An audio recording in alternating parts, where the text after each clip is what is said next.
Hello, আসসালামু আলাইকুম। আশা করছি যে যেখান থেকে ভিডিওটা অন করছেন সকলেই আল্লাহর রহমতে ভালো আছেন। ফুডির সাথে সকলকে আমন্ত্রণ জানাচ্ছি একটা ভর্তা রেসিপি দেখার জন্য। আর এটা চিংড়ি, শুটকি আর মূল্যের শুটকি দিয়ে একটা রেসিপি তৈরি করব, ভর্তা রেসিপি। এটা কিন্তু গরম ভাতের সাথে খেতে খুবই সুস্বাদু হয়ে থাকে। খিচুড়ির সাথেও খাওয়া যায়। আর এটা আমি সহজভাবে তৈরি করে দেখাবো। চলুন তাহলে রেসিপি শুরু করি। এখানে ৫০ গ্রাম চিংড়ি শুটকি নিয়ে নিলাম আর ৩০ গ্রাম মূল্যের শুটকি। এখন এগুলোকে আমি একসঙ্গে ভিজিয়ে দিব গরম পানিতে। গরম পানিটা খুব বেশি হওয়া যাবে না, হালকা গরম পানি হলেই হবে।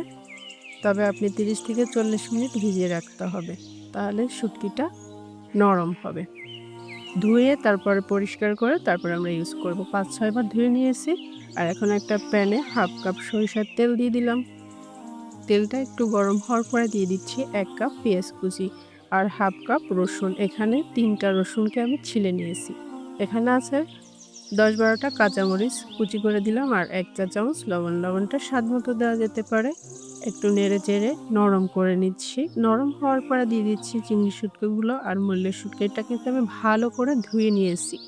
ধুয়ে এখন দিয়ে দিচ্ছি ১ চা চামচ হলুদ আর ১ চা চামচ ধনিয়ার গুঁড়ো দিয়ে এখন ভালো করে নেড়েচেড়ে একটু রান্না করে নিব। কিছুটা রান্না হওয়ার পরে এখন দিয়ে দিচ্ছি ১ কাপ ধনিয়ার পাতা।